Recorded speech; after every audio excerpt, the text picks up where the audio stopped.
It is exactly 4 minutes past 10 East African time. Hello, Africa. Of course, it is Monday, the 22nd day of January 2018, and the 24th president of Liberia, former football star George Weah, has been sworn into office in an atmosphere of joy and hope. And it's been 3 days of a U.S. government shutdown as President Donald Trump marks his one-year anniversary in office. Could there be a deal in the offing? Also tonight, in our regional politics, we will focus our attention to the East African community just a day before the East Africa Legislative Assembly sitting in Kampala, Uganda.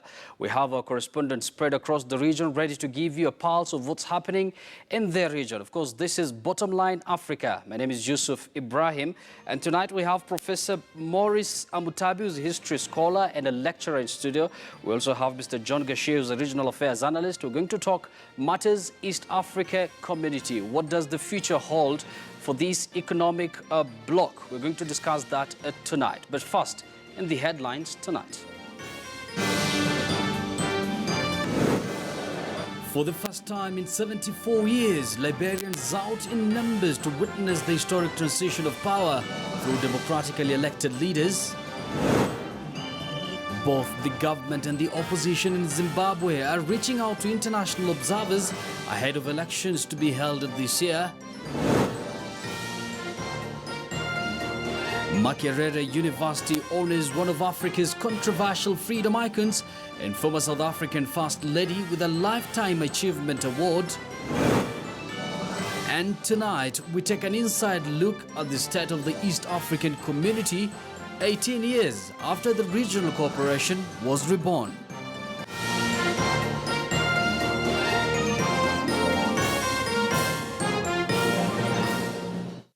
Welcome once again. If you're just joining us, this is your favorite Pan-African show, Bottomline Africa. On our Twitter poll, we're asking you, does George Weah's ascension to the presidency in Liberia bear promise for the rest of Africa? Does George Weah's ascension to the presidency in Liberia bear promise for the rest of Africa? It's been 7 decades since Liberia witnessed this kind of event. So we are asking you, does George Weah, former football star's ascension to the presidency in Liberia, bear promise for the rest of the continent? Our Twitter handle is at KTN News. You can as well tweet me at Yusuf Ibra. The hashtag is Bottomline Africa. Now, let me begin with our top story tonight. And the effects of the Trump shutdown is now slowly creeping into Africa. This after the US closed its resource center in Nairobi, Kenya. In a notice posted on Monday, the American embassy in Kenya stated that the center will remain closed until further notice. Part of the memo read, and I quote, due to lapse in US government appropriations and in accordance with the instructions from Washington, the American Resource Center at the US Embassy in Nairobi, Kenya is closed until further notice. We appreciate your understanding, end of quote. Now, the center gives information to those seeking to learn more about the United States and exploring online resources free of charge. Latest developments indicate that the U.S. government partial shutdown is set to end after Senate Republicans and Democrats voted to approve a temporary funding bill. Now, Senator Chuck Schumer said Democrats will support the bill if Republicans addressed a program that shields young immigrants from deportation. Now, Democrats refused to vote for the bill unless they secured protections for recipients of the Obama-era program. Now, let me bring you back to the continent now and over to Liberia. And former international football star George Weah was sworn in as Liberia's new president on Monday, that is today, in the country's first transition between democratically elected leaders since 1944. Yes, you heard me right. 51-year-old Weah took over from Nobel laureate Ellen Johnson Sirleaf, who spent 12 years at the helm, steering the West African nation away from the trauma of a civil war. Now, he was sworn in as president by the Chief Justice of the Supreme Court, Francis Kopko. Now, the ceremony took place at a packed sports stadium near the capital, Monrovia, with several African heads of state in attendance, along with friends and former colleagues from Weah's football years. Crowds queued for kilometers to reach the stadium, singing, dancing, and waving the Liberian flag as they waited. Weah has vowed to make prosperity and job creation the hallmarks of his presidency. The Liberian people is a mandate to end corruption in public service. I promise to deliver on this mandate. George Weah there making his inauguration speech. So the question many people have been asking, just who is this man, George Weah? So we've tried to compile a bit of his history, and they're going to appear on your screen. There you go. George Taulon Mane Opong Osman Weah. That is his full official name. He was born on 1st October 1966. Grew up in a slum in Liberia's capital. And he made his name playing for Monaco for 5 seasons from the year 1987. After that, he joined PSG and he won their League One. In 1994, he became top scorer during the Champions League. Thereafter, he signed for AC Milan in 1995, spent 4 successful seasons in Italy, winning a Serie A twice. He later, of course, joined Chelsea and Manchester City, winning the FA Cup. He retired from football in the year 2002, first ran for president in 2005, failed, and then he was elected finally president in December 2017. Now, outside the Samuel Canyon Door Sports Complex, I hope I got that right, supporters of the Weah were celebrating as they arrived to witness history being made as the former football star succeeds incumbent Ellen Johnson-Sirleaf. There are high expectations from Liberians who expect Weah to lead the country into economic prosperity. Listen in to some of their views here. Excitement is an understatement. I am very much overwhelmed by what is about to happen in my country, owing to the fact that this is the first peaceful transfer of power in Liberia in over 74 years. We want to commend Madam Sirleaf for the way in which she was able to manage the affairs, despite she had other challenges. We want to believe this government is going to address those challenges.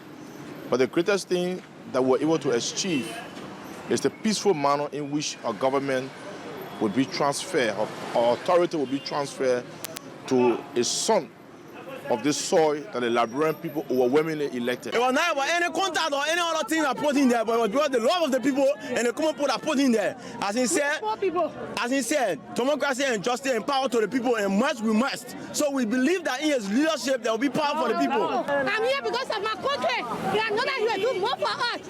That is why I'm here. I'm so happy. I've been behind you since 2014. Joy and hope there in Liberia. Now, away from Liberia, and Zimbabwean President Emmerson Mnangagwa wants international observers, including UN officials, to watch over the country's upcoming elections. Now, Mnangagwa has adopted a more diplomatic tone since taking over as leader in November last year, after the ousting of the authoritarian leader Robert Mugabe, his former boss. Now, after announcing earlier this week that elections will be held in 4 to 5 months, the new president invited international observers to Zimbabwe for the vote. Zimbabwe shunned international observers during Mugabe's 37-year rule, during which elections were marred by vote rigging and violent suppressions of the opposition. Since taking over the presidency, he has extended an olive branch to the international community, including to former colonial ruler Britain. President Tsvangirai will constitute a new government. The MDC alliance. Mnangagwa is just warming the seat. He is there because he has been placed there by the soldiers. He's just warming the seat. Come the election, he is going to be out. Of course, it's important to mention that Zimbabwe's opposition MDC Vice President Nelson Chamisa also wants UN officials to watch over the country's upcoming elections. Now, let us now cross over to Kampala, Uganda, where reporter Solomon Serawanja is telling us more about the stories making headlines in Uganda. Well, a very good evening from the capital, Kampala, here in Uganda. Now, ask anyone moving on the streets and they'll tell you that the issue that is being discussed here is that of security. Now, that follows a number of criminal cases that have been recorded, including the most recent one, the death of an accountant who was working for one of the biggest hospitals here, who was burnt to ashes. Now, that also falls on the backdrop of the death of different people, including top officials within government and the security forces. We all remember the death of Andrew Felix Kawesi, who was the spokesperson of the police. President Yoweri Museveni, who has been very much boasting of securing Ugandans, has come under a lot of criticism from Ugandans themselves, who say that now Kampala, the capital, has been littered with pockets of insecurity. The president has come out to say that he will get to the down of this issue. Matter of fact, the president has now released the Uganda UPDF, which is the security forces here in Uganda, to look into the matter. And so far, several arrests have been made, including the most recent ones, the arrest of Sobi, who is a prominent criminal gang leader here in Uganda. Later on, he was released, which of course is also raising questions, but also the arrest of a group called Boda Boda 2010, which according to the army is actually foiling insecurity in this country. That is perhaps the reason why the dailies here in Uganda are leading with this story now. The Daily Monitor, which is the biggest newspaper here, one of the biggest newspapers here in Uganda, is leading with how the army tracked case clinic murder suspects. Boda Boda 2010 leader Abdul Chitata and his brother were placed at the scene of crime. Military intelligence recover victims' car and other exhibits in the city. Well, the New Vision, which is Uganda's leading daily, this is a government newspaper, also led with the same story. Boda Boda 2010 boss arrested. The Boda Boda 2010 boss story is one that is controversial.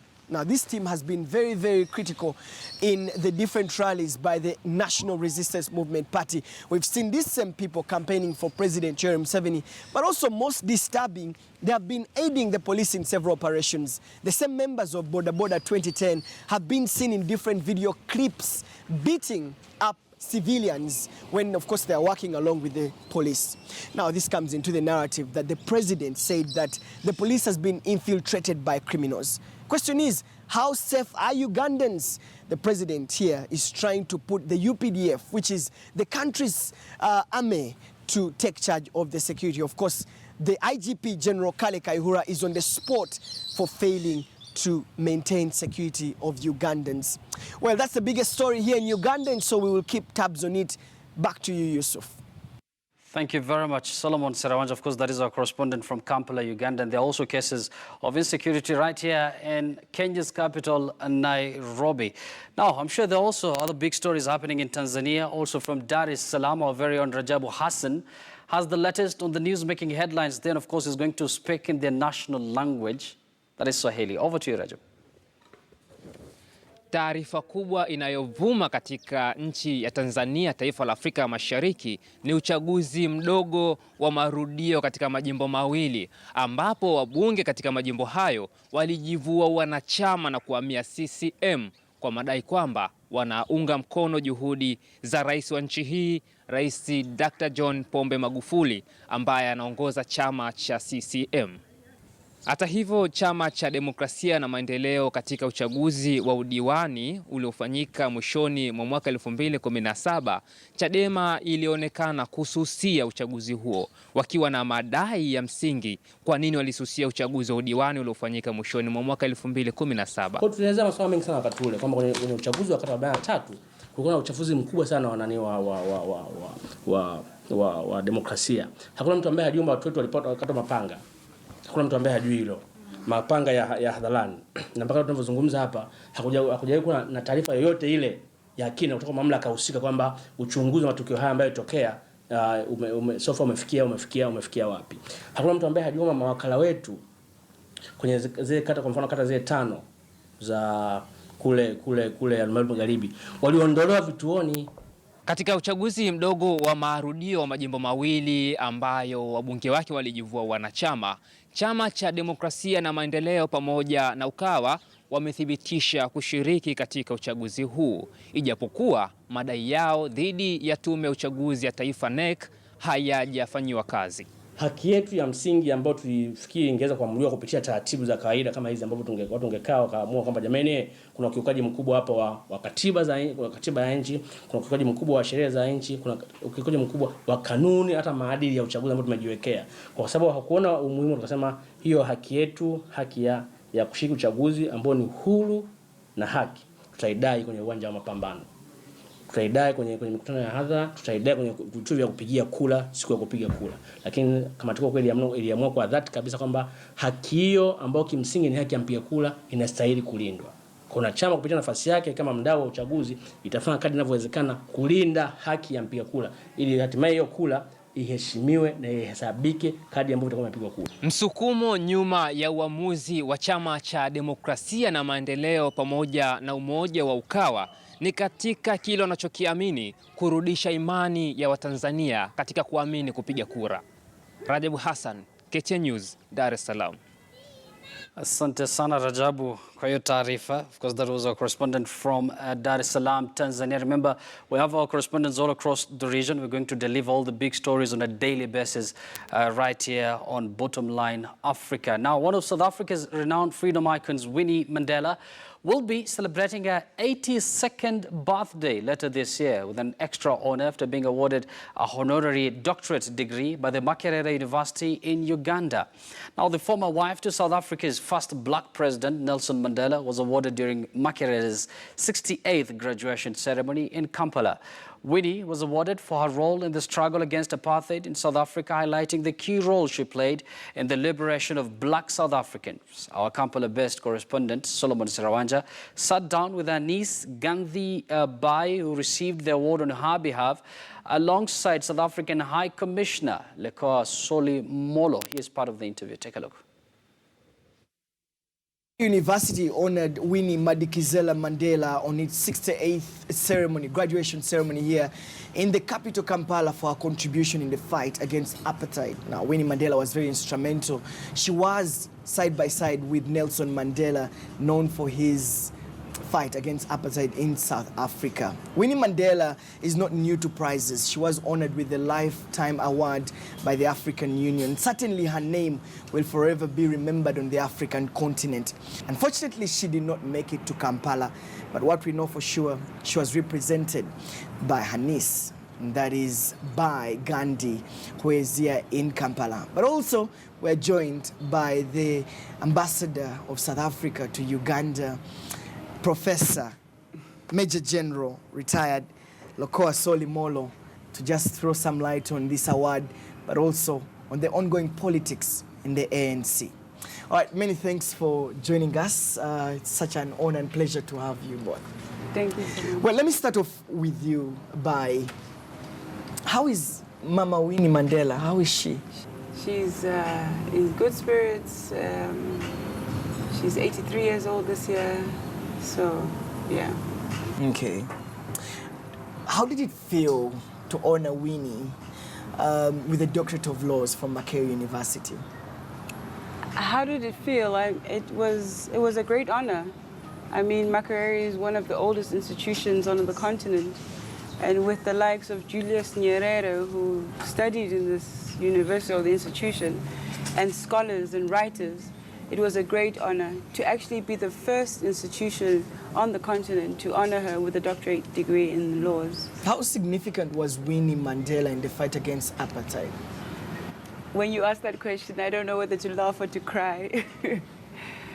Winnie Madikizela Mandela, doctor, personifies the struggle against apartheid in South Africa. She's everything that she is. South Africa. Without Winnie Madikizela Mandela, there would be no Nelson Mandela. And I'll repeat that. Without Winnie Madikizela Mandela, there would be no Nelson Mandela. She was incarcerated for 491 days in confinement, solitary confinement. So, you know, her struggle, she fought for the voiceless. She is the voice of the voiceless.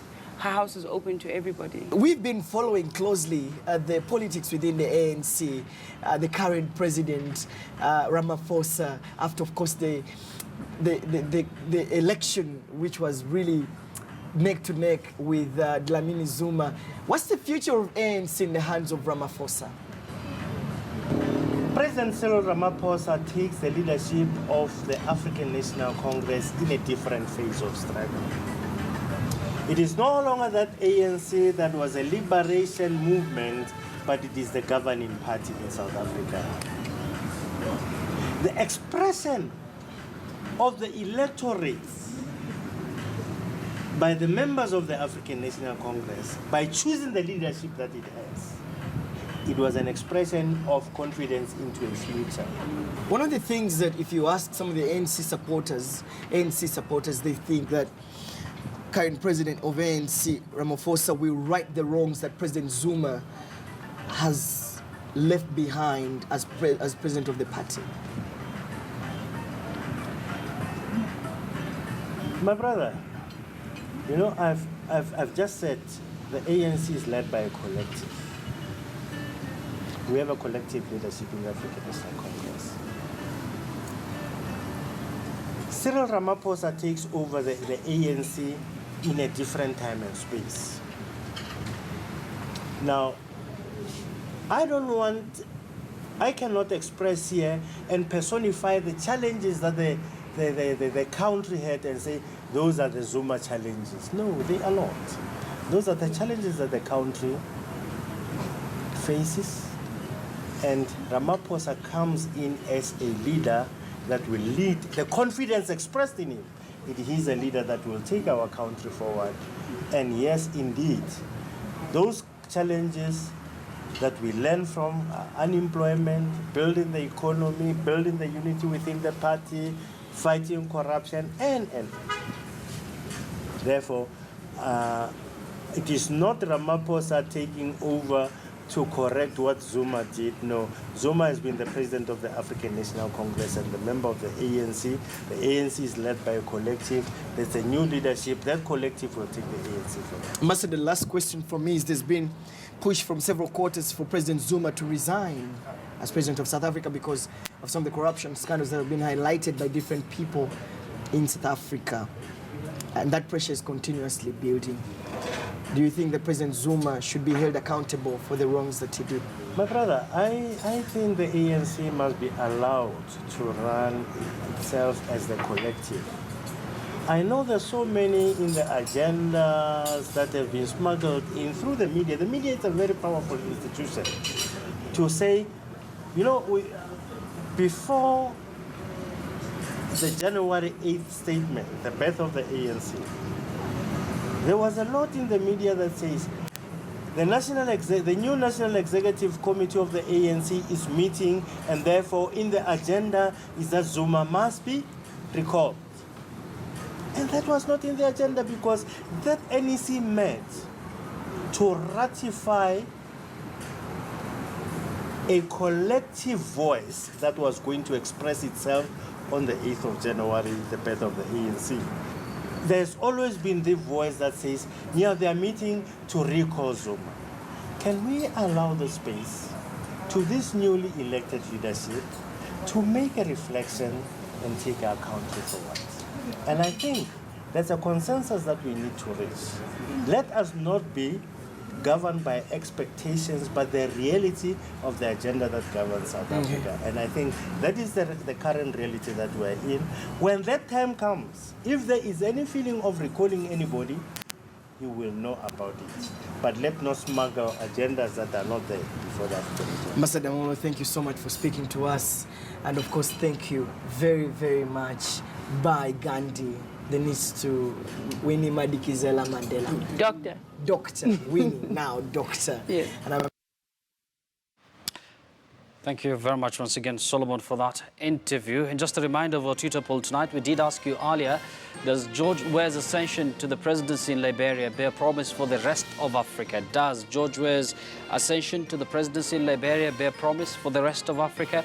Of course, what happened today in Liberia is something that did not happen for the last more than 7 decades in Liberia. So what does this mean for the continent? We'd like to hear your view. Our Twitter handle is at KTN News. You can as well tweet me at Yusuf Ibra. The hashtag to use, as always, is Bottomline Africa. And of course, tonight in our studio discussion, we're going to talk more on the state of the East African community ahead of their sitting tomorrow in Kampala, Uganda. In studio once again, I have Professor Maurice Amutabi, who is a history scholar and lecturer. We also have John Gashier, regional affairs analyst. We'll have that discussion after this very short break. Stay with us.